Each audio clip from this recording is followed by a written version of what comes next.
کہ پہاڑوں میں بھی افضل جو ہے جبل نور کو کہا گیا ہے، جس پر قرآن اتارا گیا تھا۔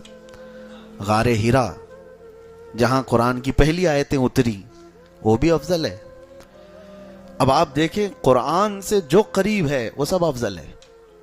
قرآن جہاں جہاں آیا وہ افضل، کیونکہ کلام الہی ہے۔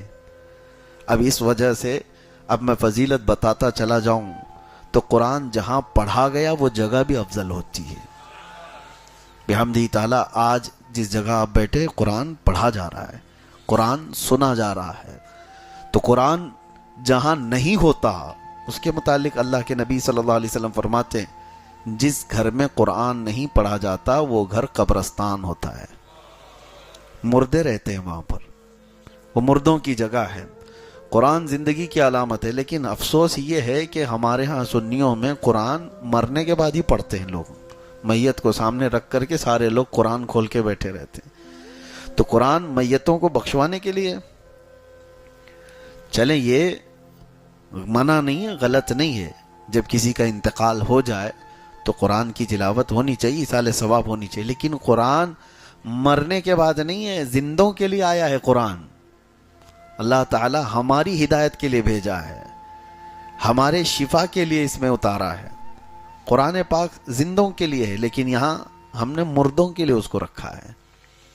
تو ایک بات میں آپ کو بتا دوں کہ قرآن جس مہینے میں اترا وہ رمضان افضل، جس رات میں اترا وہ رات افضل، جس قلب پہ جس دل پہ اترا وہ رسول کا دل سب سے افضل، جس شہر میں اترا وہ شہر سب سے افضل۔ تو قرآن سے جتنے ریلیٹڈ ہیں وہ سب افضل ہیں۔ اور کب اترا؟ جیسے ابھی میں نے بتایا رمضان میں اترا۔ ایک حدیث پاک میں یہ بھی ہے کہ حضرت جبرائیل علیہ السلام تھوڑی تھوڑی سی آیتیں لے کر کے آتے تھے، جیسے اقرأ بسم ربک الذی خلق خلق الانسان من علق اقرأ وربک الاکرم الذی علم بالقلم علم الانسان ما لم يعلم۔ یہ 5 آیتیں سب سے پہلے آئی غار ہرا میں۔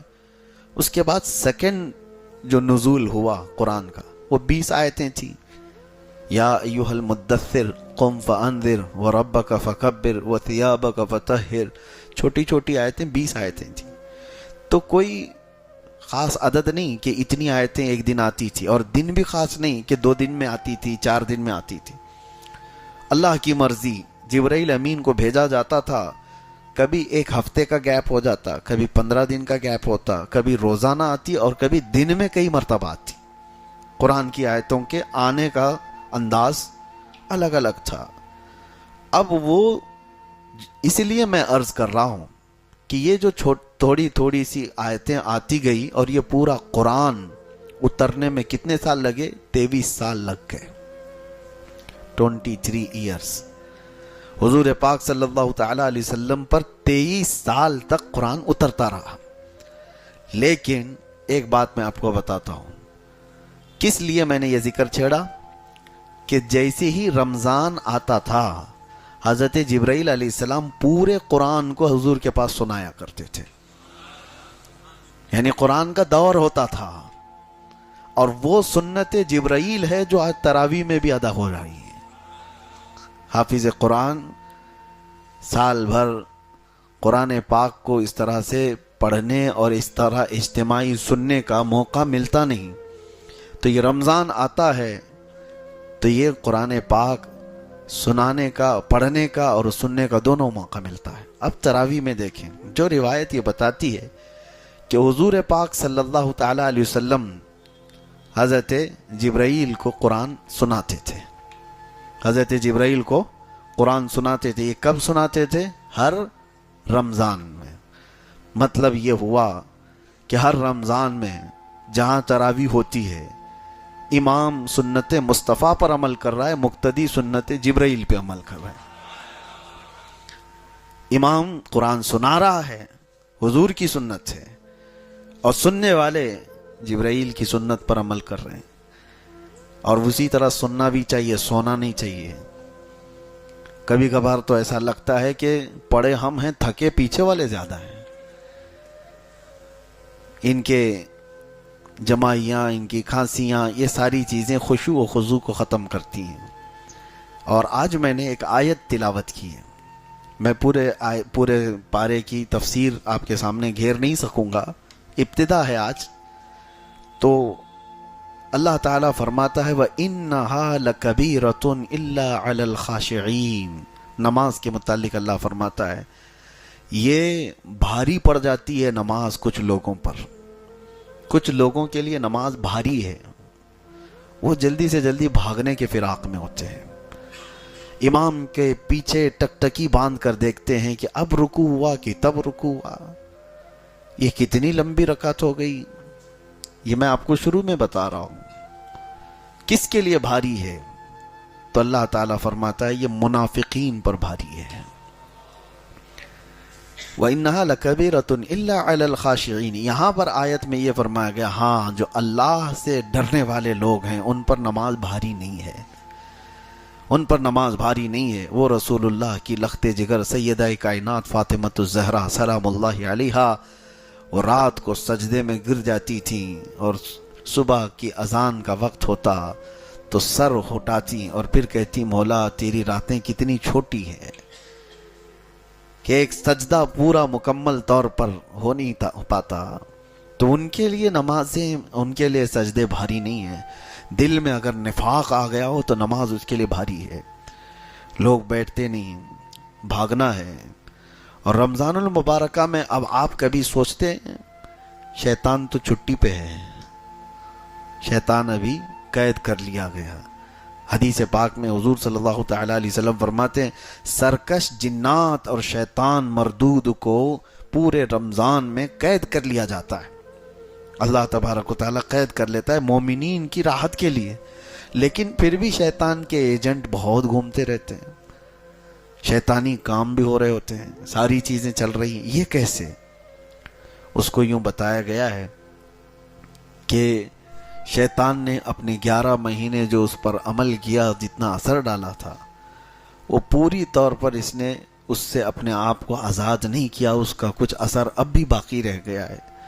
ہاں یہ اور بات ہے کہ شیطان تو گیا ہے لیکن ساتھ میں ہمارے صرف شیطان نہیں ہوتا، نفس بھی ہے، اور وہ شیطان سے بھی بڑا ڈینجر ہے۔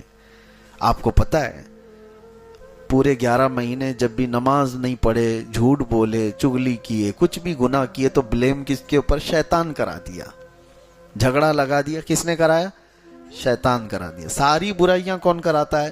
شیطان کراتا ہے۔ شیطان ساری برائیوں کا جڑ ہے، ٹھیک ہے، مانتے ہیں، لیکن آدم علیہ السلام کو سجدہ کرنے کے انکار جو شیطان نے کیا، اس کو کس نے بہکایا؟ وہ تو خود شیطان ہے۔ شیطان سارے لوگوں کو گمراہ کرتا ہے، تو پھر شیطان کو کس نے گمراہ کیا تھا؟ شیطان سجدہ کیوں نہیں کیا؟ اکڑ کیوں دکھایا؟ تکبر کیوں دکھایا؟ فرمایا گیا کہ شیطان کو اس کے نفس نے گمراہ کیا تھا۔ تو پتہ یہ چلا کہ جو شیطان کو بھی گمراہ کرتا ہے وہ نفس، وہ ہمارے ساتھ تو ہے۔ شیطان گیا ہے لیکن نفس نہیں گیا۔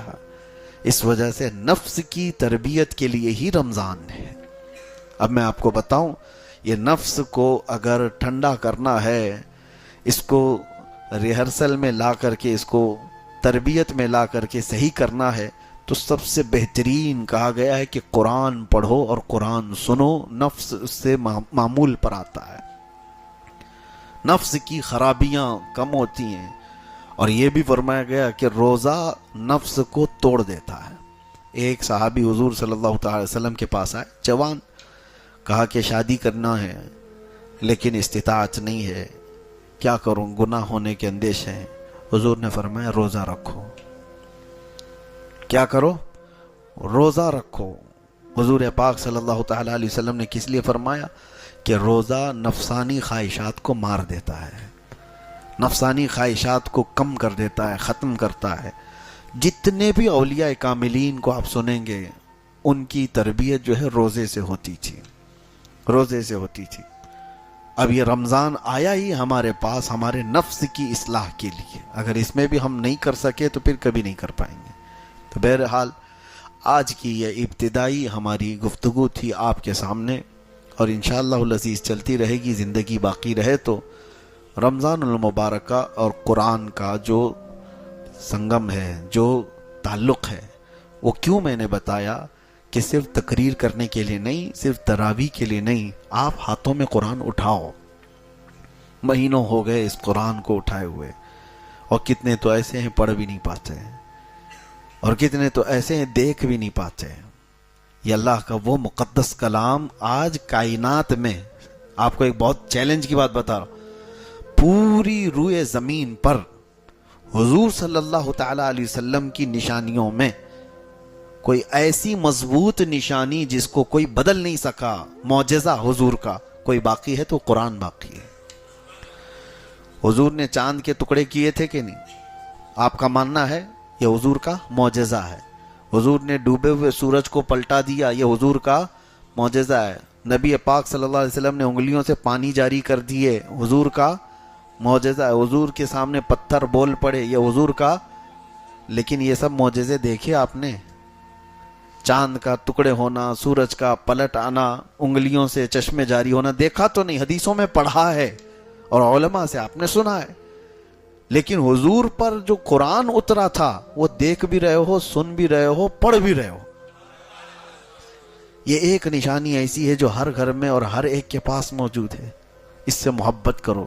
اور اللہ کے رسول صلی اللہ تعالیٰ علیہ وسلم نے ارشاد فرمایا، قرآن جب کسی کے ساتھ دوستی کرتا ہے تو اتنی بہترین دوستی کرتا ہے کہ جب اس کے سارے رشتہ دار اسے قبر میں چھوڑ کر جاتے ہیں تو قرآن اس کی دوستی نبھاتا ہے.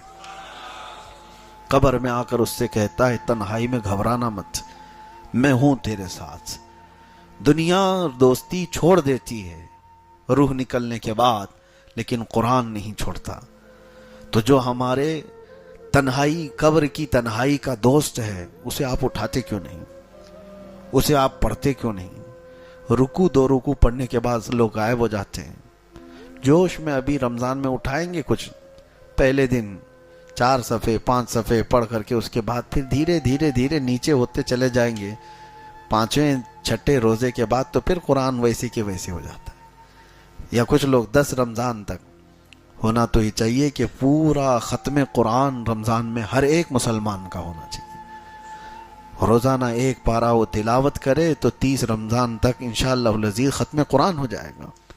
ورنہ زندگی میں آپ مجھے بتاؤ کب موقع ملتا ہے؟ کب موقع ملتا ہے؟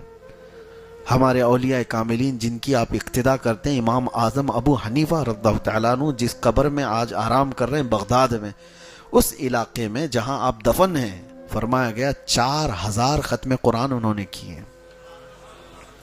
4000 ختم قرآن جہاں ان کی قبر ہے. آپ اندازہ کریں، وہ رمضان المبارکہ میں 61 قرآن ختم کرتے تھے. دن میں 1 قرآن اور رات کو 1 قرآن اور پوری تراویح میں 1 قرآن. 30 دنوں میں 30 قرآن، 30 راتوں میں 30 قرآن، اور پورے 30 مہینے یہ تراویح کے قرآن 1 قرآن. 61 قرآن وہ ایک رمضان میں ختم کرتے تھے.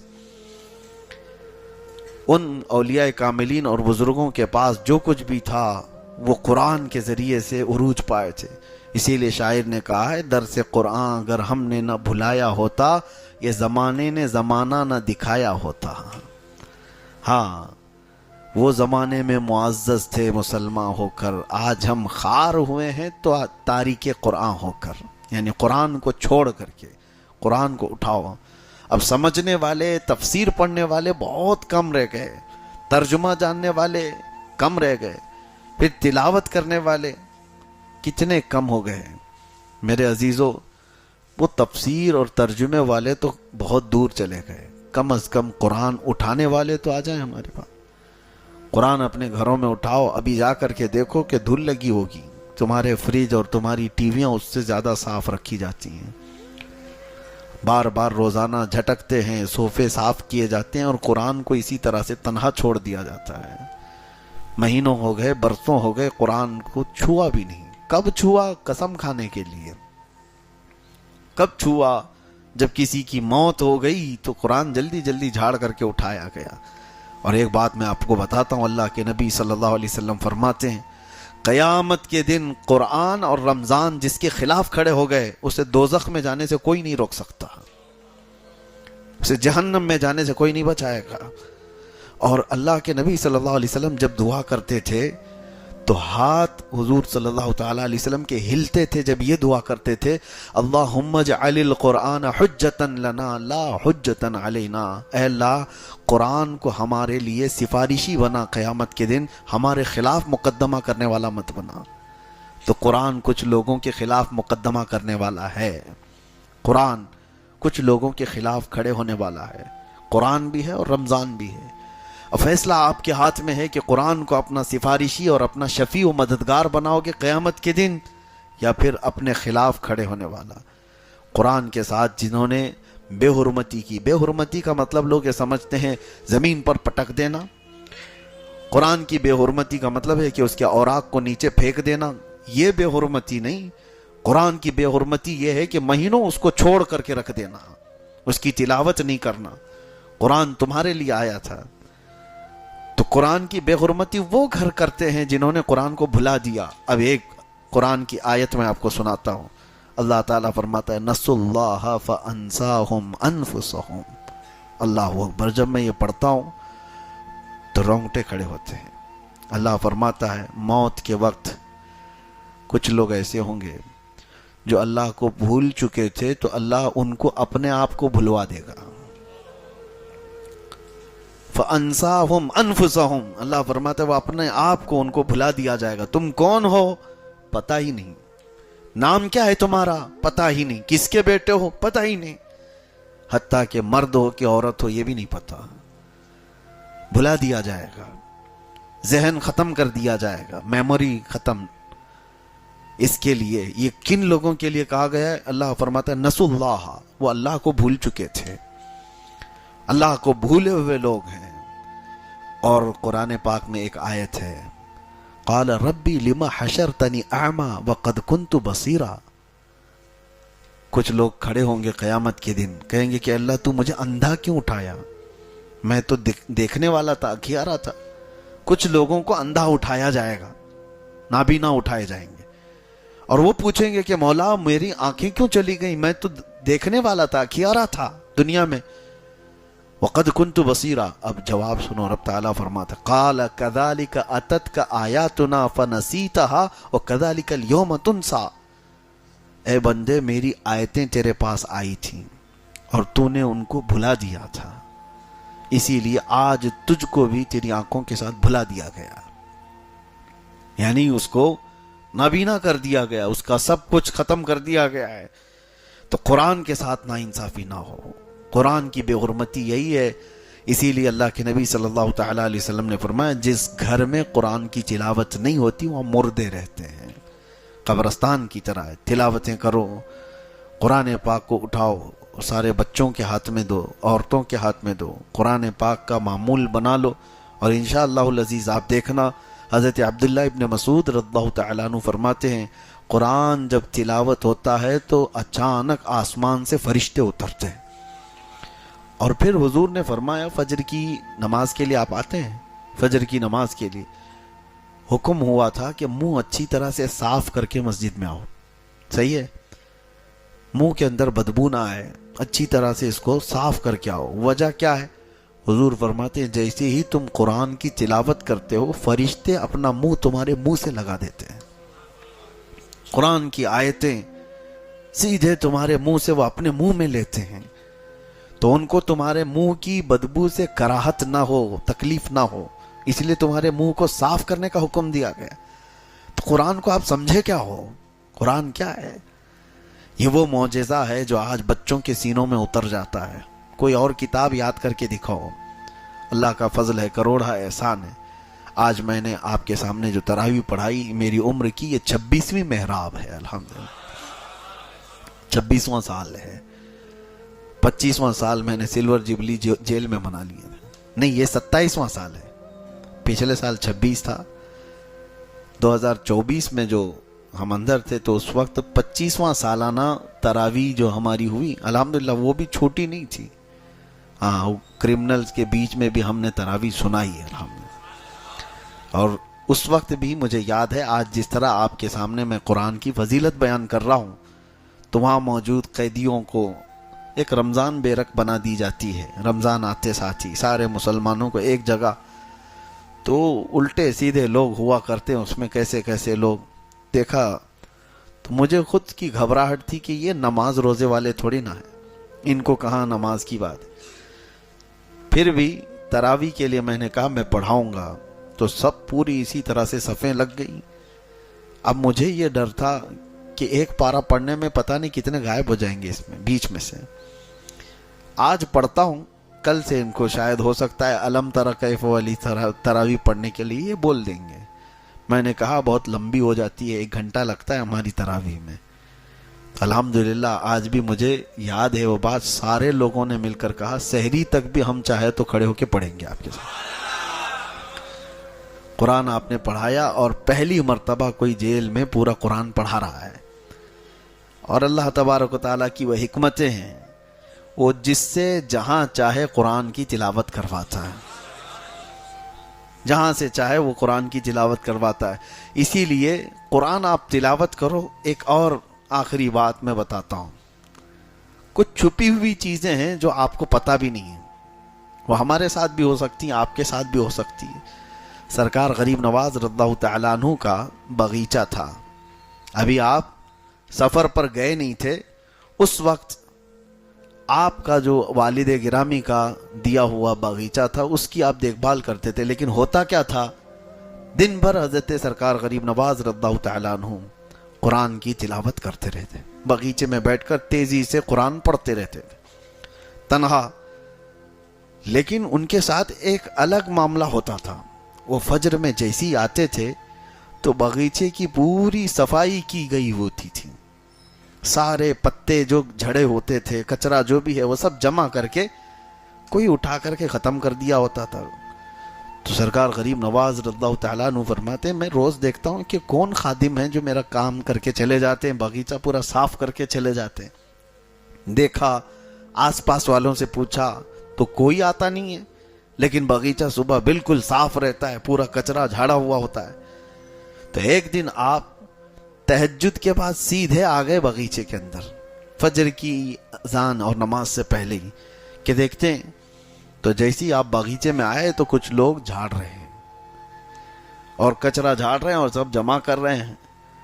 تو سرکار غریب نواز پہچان لیے کہ کچھ لوگ ہیں ابھی میرے باغیچے کے اندر۔ تو آپ نے زور سے آواز دی کہ کون لوگ ہیں جو میری اجازت کے بغیر اندر آئے؟ تو کچھ لوگ چلتے ہوئے جھاڑو چھوڑ کر کے آئے، وہ انسان نہیں، وہ جنات کی جماعت تھی، وہ جنات کی جماعت تھی۔